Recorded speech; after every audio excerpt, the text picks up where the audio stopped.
Okay. And welcome to Lily High on Life. Today's very special guest is Leon Kofmansky, who I've just recently become aware of, and I welcome him to the show. Thank you, Lily. It's great to be on your show.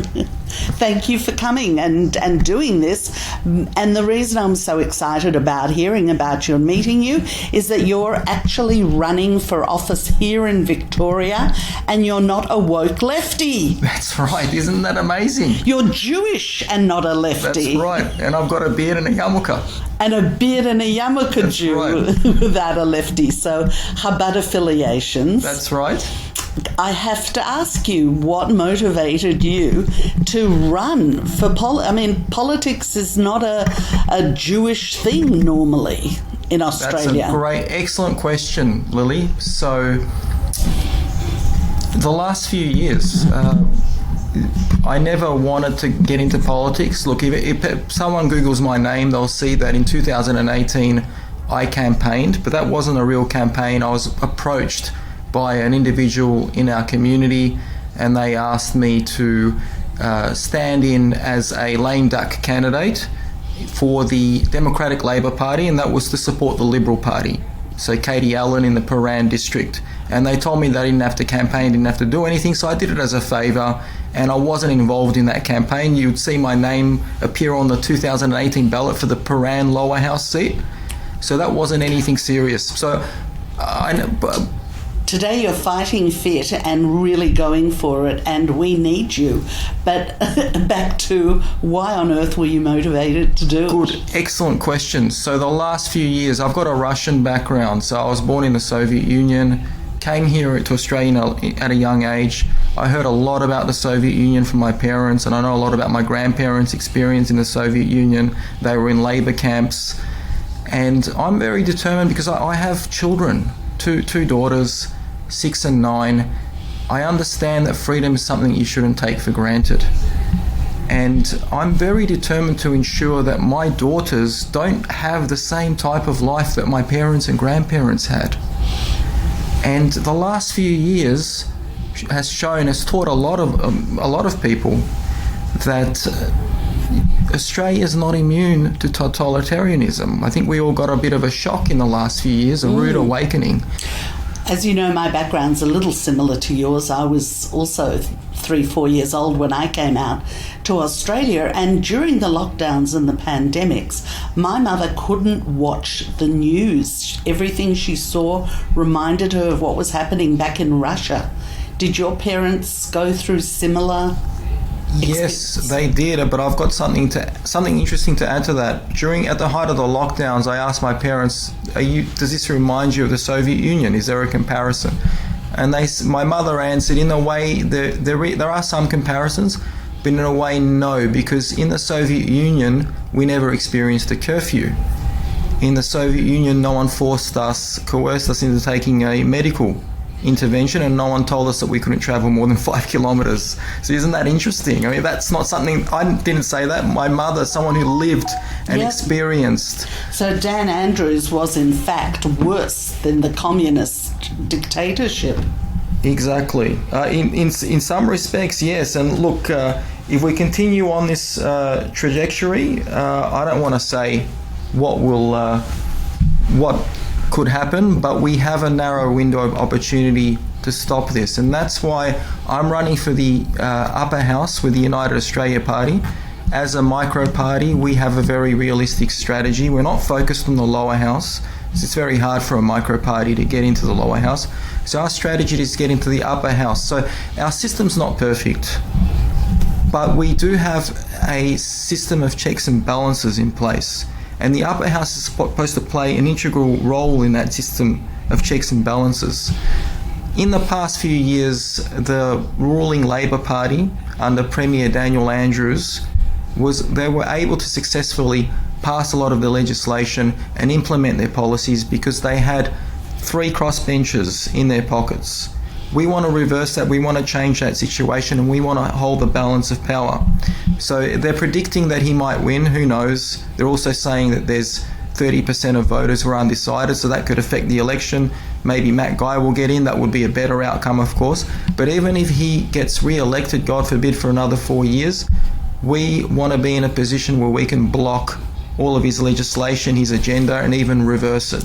I don't think Matt Guy really listens to the people. I don't think he's going to get in, and I hope he doesn't. I hope one of these alternative freedom parties gets in, so I'm rooting for you. And saying your name again, Leon Kofmansky, because not that many people have heard of you, so right, there's still a lot of work to be done in the next 3 weeks. That's right, so we'll have to get my name out more. I mean, look, there are a lot of people that have heard of me, but you're right, we have to get my name out more. And the Southern Metropolitan region is a very big region. There's 500,000 people that live in the region.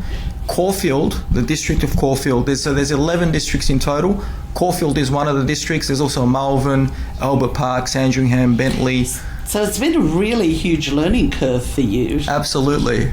Your background is actually in financial services. That's right.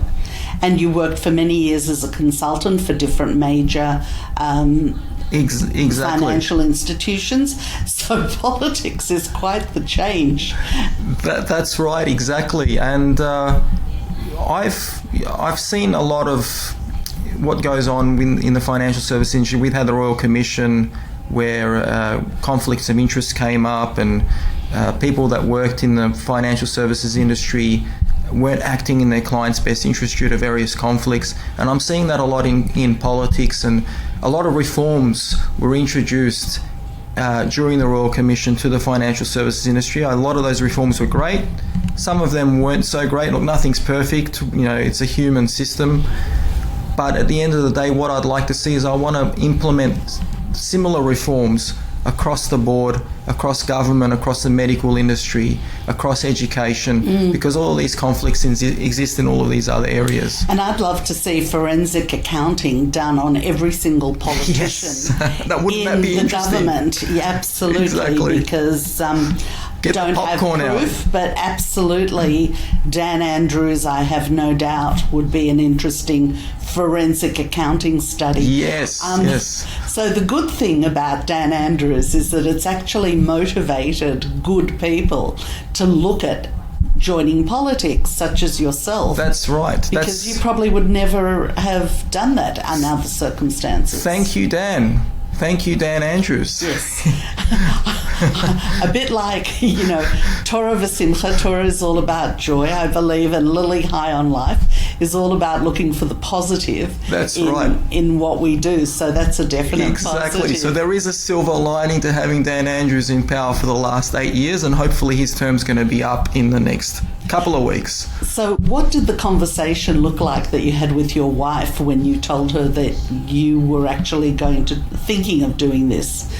So she knew that I was going to put my name forward, but she didn't think I would get very far, or she didn't suspect that I would. And then when I got a phone call from Clive Palmer to congratulate me, I told her, the first thing she said was, I said, to my wife, Clive Palmer called. I was very excited. And her response is, who's Clive Palmer? She doesn't follow the news. And then the next thing she says is, I didn't marry a politician, which is fair enough. But she's overall, she's very supportive, but she's also she's a big mama bear. She's very protective of our two daughters, so she doesn't want to involve them in the campaign in any way, which is understandable. Of course. Why would you?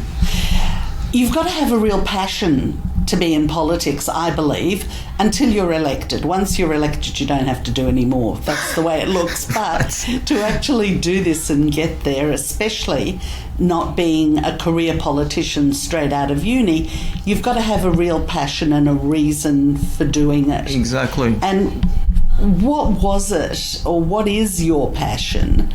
I understand the not wanting Australia to be like the Soviet Union, and it really looked like That's right. It was going to be, especially if Dan Andrews continues. But now that you're in it, is this something that you can see yourself doing in 10, 20 years' time? No way. So I don't want to be a career politician. I think they should be thrown out of Parliament. And we've got a lot of politicians, I don't know if you notice, a lot of them are lawyers by background. So what I would like to see, in theory, our political system, which is based on the Westminster system, is supposed to be for the people. It's for the people to participate in the local councils, in the state parliament, in the federal parliament. If you notice, in England, they have the House of Commons. It's called the House of Commons for a reason, so that regular, everyday people can participate. They also have the House of Lords, which is for the aristocracy, but in Australia, we don't have an aristocracy or an upper class, so everyone can participate in the political process.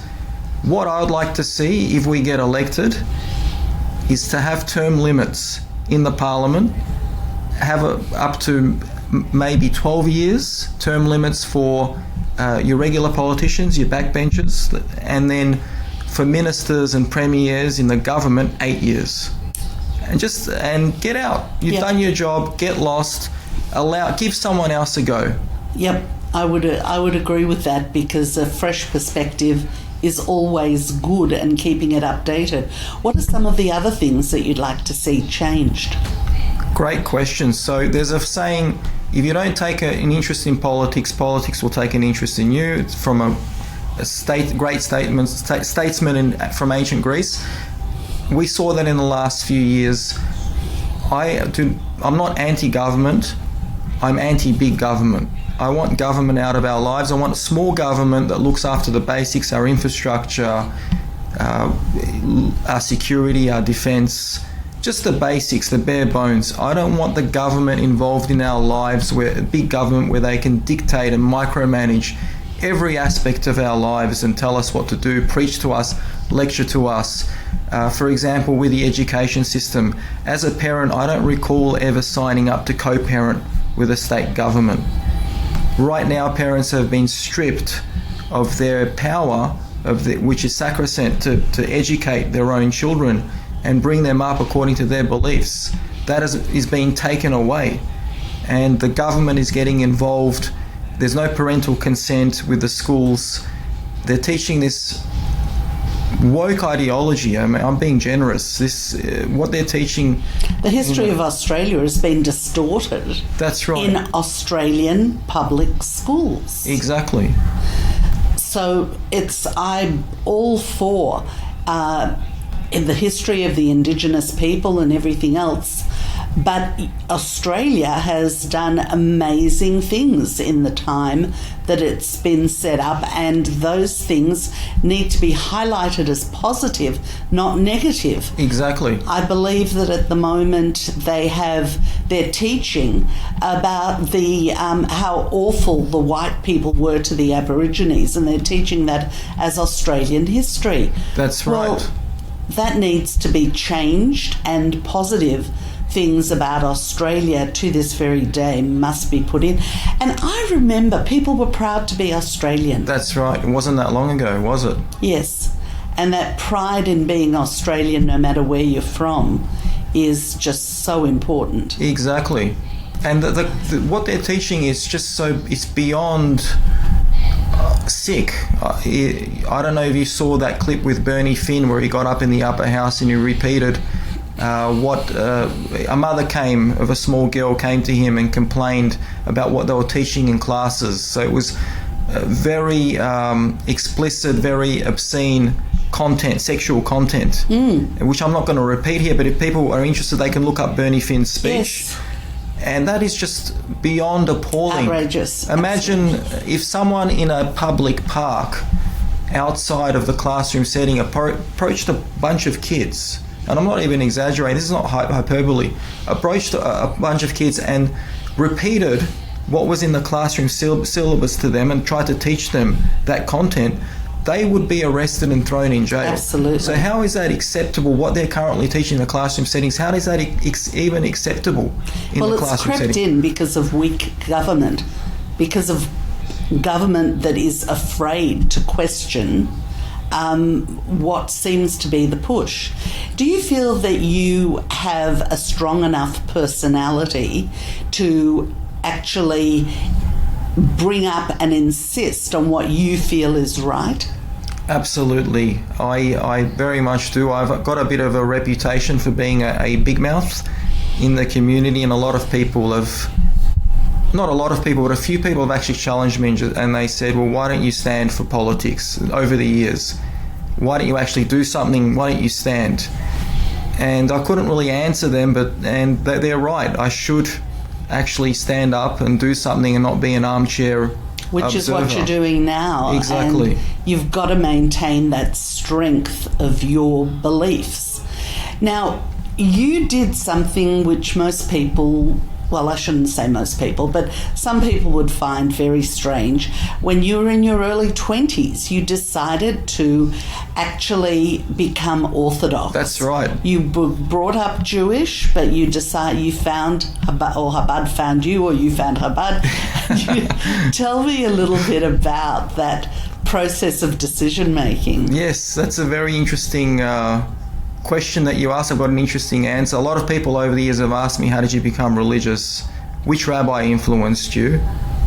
And I didn't really have an answer until I started to think, in the last few years I started to think back, because I never really thought about it. What triggered me to become religious? Because I always looked forward. And then I remembered in university, I was completely disconnected from Judaism. And I had I went out with a nice Italian Catholic girl, and she would always ask me questions about my religion, and she would challenge me about it, and I didn't know what to answer to her. But I wasn't really concerned. I was interested in partying and other things. Religion wasn't front of center in my life. So you weren't going regularly to shul or anything? I never even said. I went to King David. We would maybe a couple times, once a year, we'd go on Yom Kippur to the Reform Temple. I remember in 1996, this is when mobile phones were a novelty. We went into the Alma Road, Temple Beth Israel, and my memory of that was everyone was on their mobile phone. So all the adults were on their mobile, and then we went to 12 o'clock in midday, we decided to have a break, and we went to an all-you-can-eat place, Sizzler, on Yom Kippur, and the place was full of people from Temple Beth. So that was an interesting experience. That was the extent of my experience, right. Exposure to Yiddish. I mean, I did have a bar mitzvah. That's how unorthodox you were. That's right, exactly. Tell me about your bar mitzvah. I had it in the Russian shul. So that was, I had a connection with Rabbi Gorelik, but it wasn't, growing up as a child, it wasn't strong. It became stronger when I was a young adult. So yeah, just a very limited experience. But so I had, back to my uni days, I went out with a nice Italian girl. She challenged me. One day we were in the car, and we passed a cemetery, and she asked, which cemetery would you want to be buried in? I was 21, 22. Why would I think about, I don't even know what I'm going to do in 5 hours. I was very spontaneous and liked to party, and why would I plan? That's not being buried in a cemetery. Why would I plan something like that? Make funeral arrangements? And I said, I don't know. And she said, well, would you be buried in a Catholic cemetery alongside me? And I said, why would I want to be buried in a Catholic cemetery? Well, why not? Don't you love me? Why on earth a Catholic cemetery? And I'm thinking about the history between the Catholics and the Jews. I mean, even though I was ignorant of Judaism, I learnt history. I knew what the church did to the Jews. I've got nothing against Christians, by the way. I really respect them. But if we look back at the Inquisition and all these other things, why on earth would I want to be buried in a Catholic cemetery? And that caused a lot of tension. That actually prompted me to explore my Judaism, and I studied more and more. It didn't happen overnight. It became very gradual. And eventually I went overseas. I became so interested. I went overseas, studied in Israel for 3 months, came back to Australia, and then a few years later I went to New York and studied in New York in a Chabad yeshiva in New York for 2 years. I'm really liking this Italian girl. Right, yes. So next time someone asks me which rabbi, I'll say it's Rabbi... Italian Shiksa. Exactly, Rabbi Italian Shiksa, Catholic Shiksa. I don't suppose you're in touch with her anymore. No. We've lost touch. So those early days, because I believe everything is really important everything that happens to you to where you are today, That's no matter right. what age you are. When you were just partying and at uni and all of that, what were your goals or dreams, or did you have any at that time, or was it just getting through uni, getting through? Well, we all go through different phases in life. That particular phase in life was just partying, having this happy-go-lucky type lifestyle, being spontaneous, not planning anything. I didn't have a structure when I was at it was just getting through university. I just graduated, and that was it. Had a good time. And so in that particular point in my life, I didn't have a structure. It was once I became more religious, became interested in religion, that gave me more of a structure.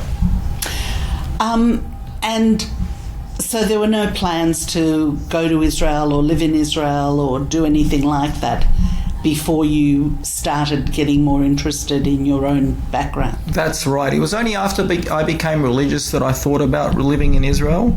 But eventually I met a nice Aussie girl in the local area, and here we are. The rest is history. And what on earth did your parents say to you when you started looking into your own religion? Well, that's interesting. That's an interesting question. You would be surprised. They were actually happy when I broke up with the Italian girl. Initially, when we were going out in the early stages, they didn't think it was going to be serious because I had other relationships that weren't serious, and they thought, oh, well, this is just another one. And 2 years in, they got very, very concerned. They confronted me, and I'm like, well, what's the issue? You never said anything before. And they were very hurt. And after I ended the relationship and started to become more religious, they were relieved. Fair enough. Nice Jewish parents. Do you have brothers, sisters? I've got one sister who actually recently made Aliyah to Israel. So Baruch Hashem. So she married a nice Mizrahi boy. Very nice. So, and your parents have become a little more religious? That's or they right. Still Yes, go to the temple? They go to the local South Caulfield shul. So that's their local shul. So they're regulars there. So what kind of discussions have you had with your children since you brought this on? What are they curious about? Because it's a very different world. That's right. So my wife is trying her best to shield them, which I guess you could do during a campaign. I'm not in public office. I'm not in the public eye. Yet. If, God willing, I do get in, it will be different. But for now, we'll cross that bridge when we get there. But for now, they know that they don't understand what politics is. I mean, they're only 6 and 9. They have some sort of, I tried to explain it, they have some kind of an understanding. When I was rehearsing my speech for when I was applying for the role, they watched me, I rehearsed it in front of them. But they have a very limited understanding. They know that something's going on, but they can't quite grasp it.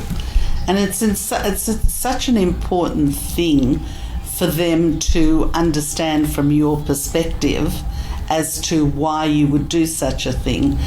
I believe it is because it shows that I know a lot of people who are very smart, who would be very, really brilliant politicians, but would never even consider becoming a politician. So I certainly have the greatest respect for what you're doing. Thank you. And wish you only the very best. Thank you very much. Which is why I'm going to try and put this on for tomorrow's show, so that people remember your name, Leon Kofmansky, and when you see it on those voting sheets, you've got to vote for Leon Kofmansky, please. That's right. I just want to clarify to your listeners that I'm not running against David Southwick. Our system's very confusing, so I'm not running in the lower house.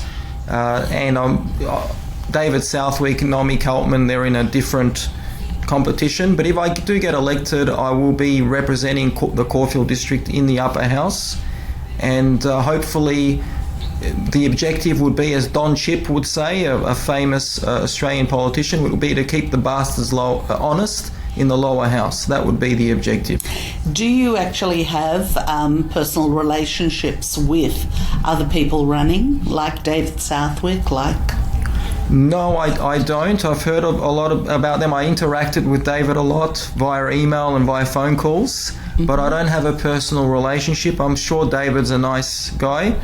People in the Caulfield district, they can still vote for David Southwick. They can still vote for Naomi Kaltman. I'll send you the interview I did with David Southwick. Right. And his wife. I did separate interviews, and just really wonderful, wonderful people. But I can't vote Liberal anymore after what the Liberal Party has done. So, and you're not sorry, the only David.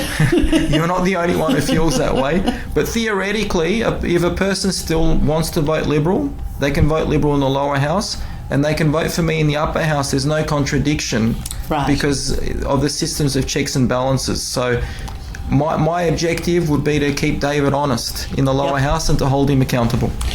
Leon, what's your relationship like with Clive Palmer? I'm assuming you've met him, spent one-on-one time with him? Very good question. So I've only spoken to him twice. So once when he called. So I did a video when I applied, and that went directly to Clive Palmer and Craig Kelly. And I got a call 10 days later. I was told to expect a call from a private number, which would be Clive, because I normally don't pick up private numbers.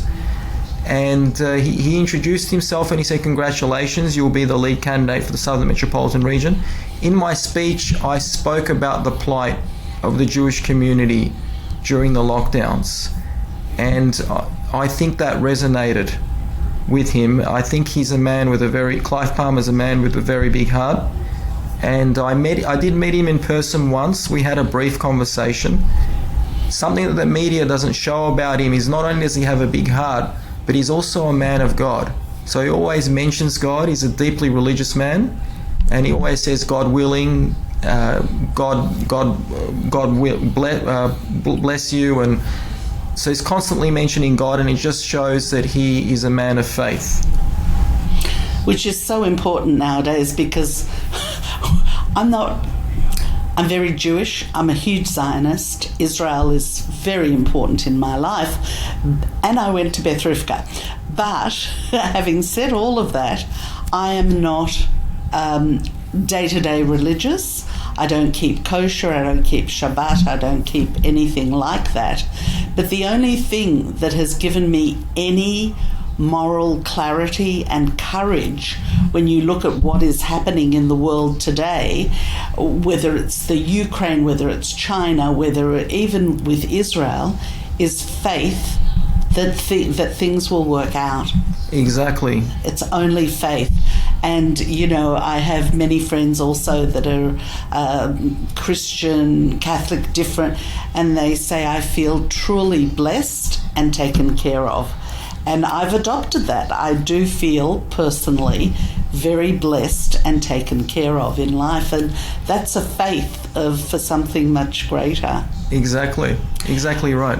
Now, I've got to ask you, I know you've just had a couple of conversations and a brief meeting.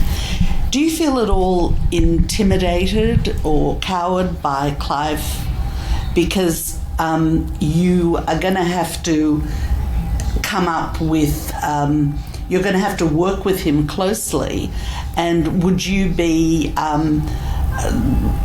find yourself intimidated to the point where you may not express your own concerns because of who he is and his position? Sure.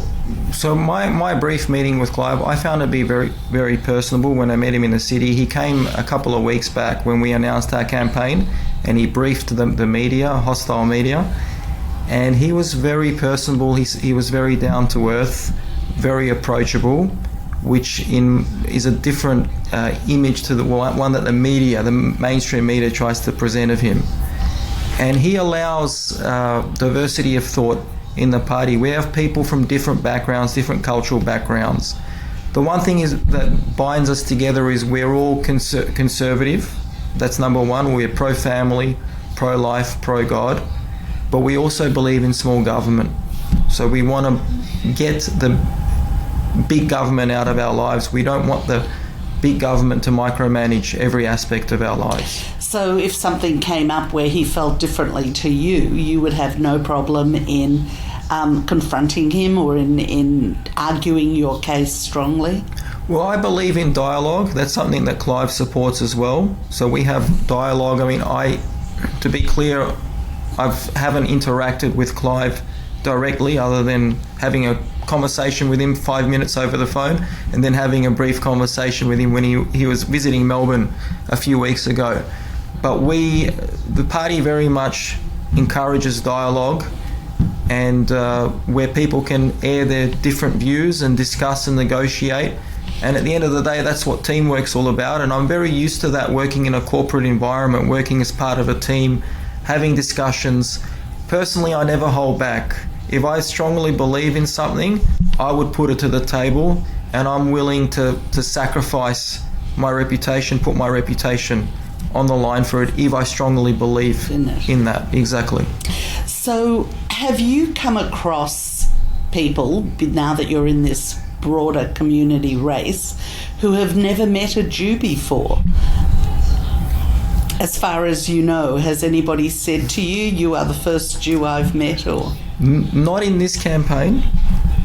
I'm sure a lot of people that I've interacted with haven't met Jews personally, or they had misconceptions about Jews. Some probably some supporters, not directly in the party candidates, but some supporters have this conception that Jews tend to be very left-wing, so they're very surprised to see a conservative Jew, because that's the perception they get on television, from American television, for example, where they see someone like Chuck Schumer or another prominent Democrat politician happens to be Jewish. So that's the misconception that they have. But I'll tell you a funny story. I have, outside of the campaign, met people who haven't met Jews, and there was one incident that stands out where a woman in the workplace actually thought that I was a Buddhist. And you differentiate yourself not only in your belief but in your physical appearance, because you've got the beard and you wear the yarmulke on your head and everything else. How do you feel about people who are not people of faith, people who are not orthodox, whether it be Jewish or Christian, and people that hold different beliefs to yours? Very good question. I like interacting with people from all walks of life. I come from a secular environment.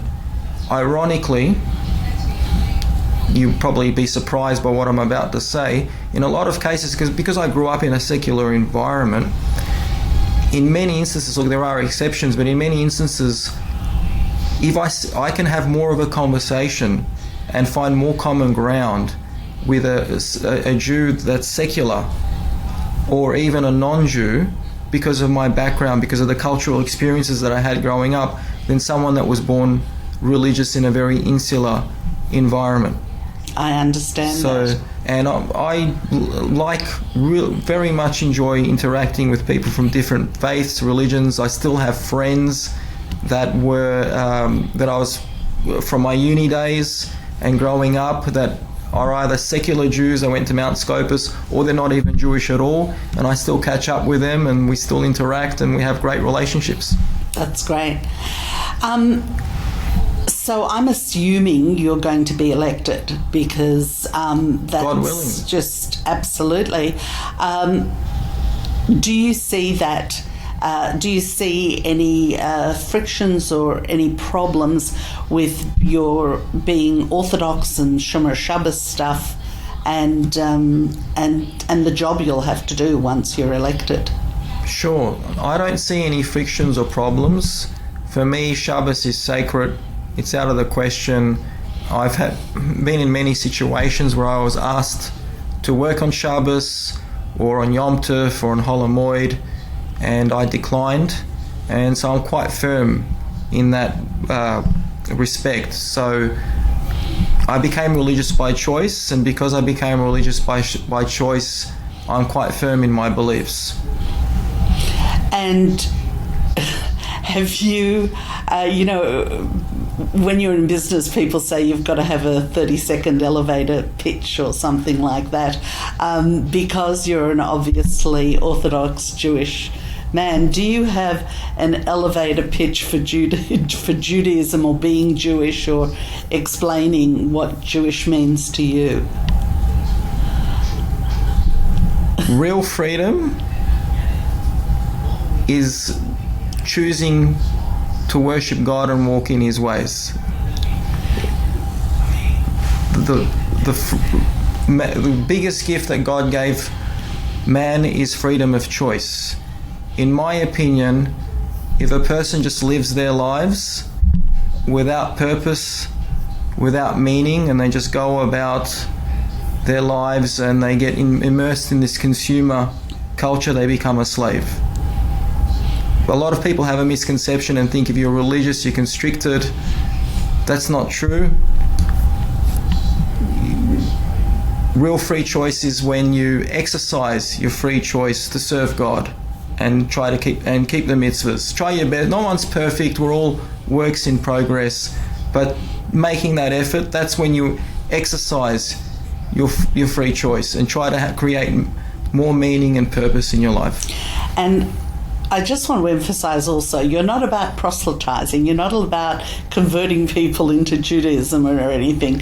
If you could talk a little more about how you feel generally about people that come from different backgrounds and have different choices in their lives. Sure. So you're right. We as Jews, we don't proselytize. That's one of the unique features about Judaism. We believe that you can still be a good person if you're a Christian or of another faith, just as long as you walk in the path of God. God doesn't use a one-size-fits-all approach. He judges people according to their situation, according to their level. And when it comes to different people, it's people are born in different environments, they have different upbringings, different circumstances. Some people are born rich, some people are born poor, some people are born in third world countries. At the end of the day, God Hashem takes all of that into account and judges them accordingly. Right. And so this office that you're going to hold is really about freedom for the people of Victoria. That's right, exactly. So we want to get big government out of our lives, stop interfering in our lives, stop telling us what to do, just focus on maintaining the infrastructure.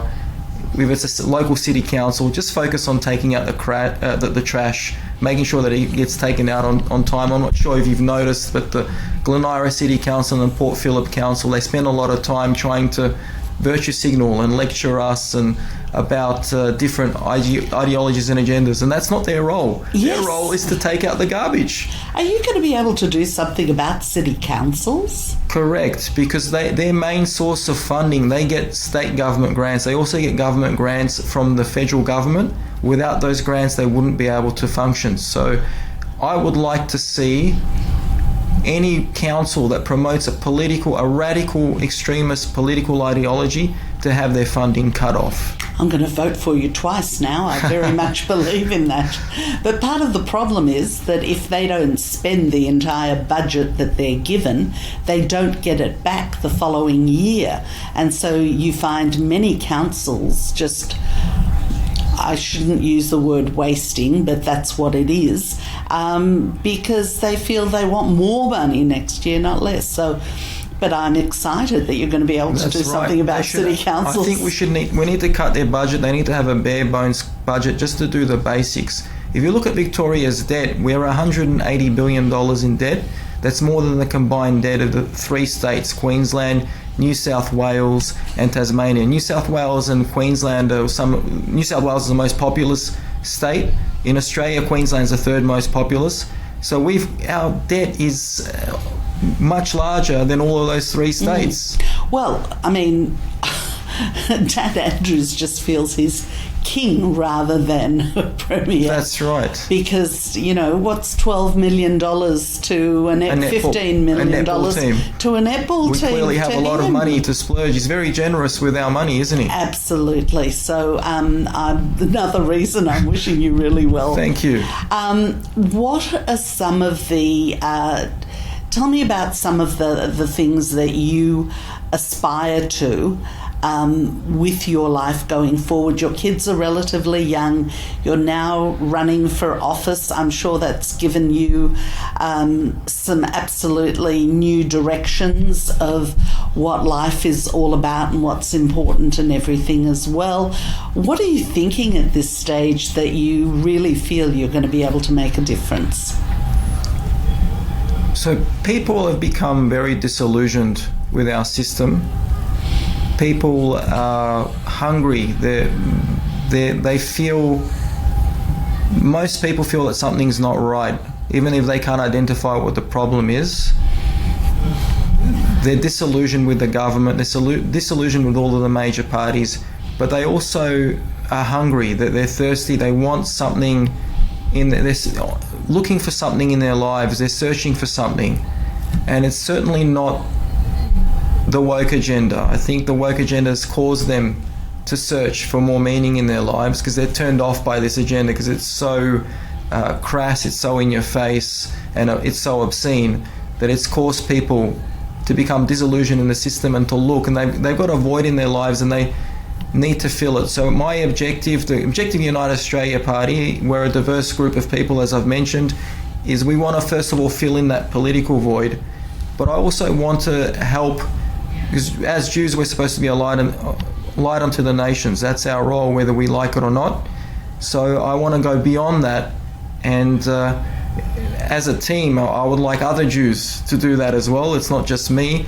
Work together as Jews, we can work together to reveal godliness in the world. That's the mission of the Lubavitcher Rebbe, who really inspired me, to be lights and to reveal godliness and to direct people in the right direction, to help them find purpose, help them find meaning. So, well, I've got to say kol hakavod to you, because even in your finding of religion and becoming more orthodox in your life, it's a strong choice to make, because it's much easier not to be orthodox until you are. That's right. And so the fact that when you were questioned and these things started to pop up in your mind, that you took the actions that you did, and you would have just finished uni, you would have been starting a career. That's and right. All of that. So that in itself shows a really great strength of character. And I'm thrilled to meet you. And likewise. I'm happy to do whatever I can in promoting you and making sure that you really do get elected before the end of the month. Thank you. God willing.